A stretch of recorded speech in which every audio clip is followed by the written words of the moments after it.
When I was writing Leaders Eat Last, I got to the point where I couldn't do it. It was too difficult. I couldn't organize all the information. It was just too complicated. I couldn't do it, and I'd been trying for months. I probably missed multiple deadlines, and I was sitting at my computer, and I decided that I had to give up. I couldn't do it. And so I got up and went for a walk, and I was literally planning my exit.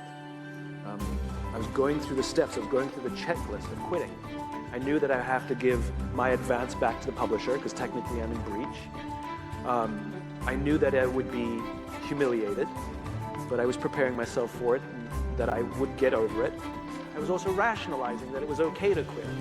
I told myself there are thousands, 10,000 books published every single year. No one will miss this one book. And I literally went through the steps to prepare myself for what I had to do to quit.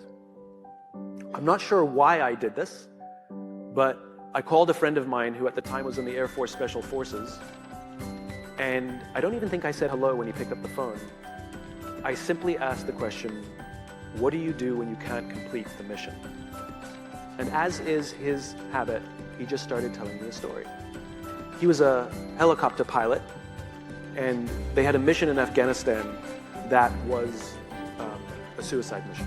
All the intelligence showed that the air defenses were just too great, and none of them were going to come out alive. And it wasn't going to be one of those kill Hitler missions where we're all going to die, but we'll kill Hitler. This is like we're all going to die, and the mission will also fail. And he was preparing his helicopter for this mission, and his wingman turned to him and said, what do we do? We've got wives, we've got kids. Do we refuse to go? What do we do? And my friend turned to him and he said, this is what we signed up for. We go. He asked me, he said, is this book more or less powerful than Start With Why? I said, the research has impacted me greater. It's more powerful. He says, all right, I'm going to tell you a funny story. Before I met you, I'd become disillusioned with the Air Force and I was going to quit. And I found this kooky little book called Start With Why, and it completely re-inspired me.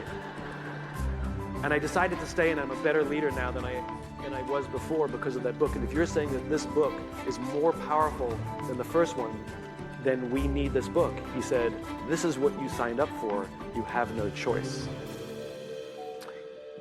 Clearly his mission was scrapped at the last minute.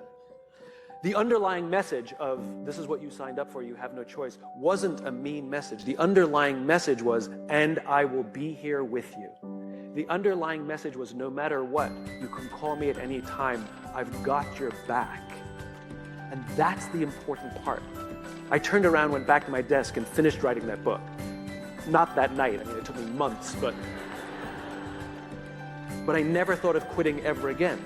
As soon as I knew that someone was there, someone had my back.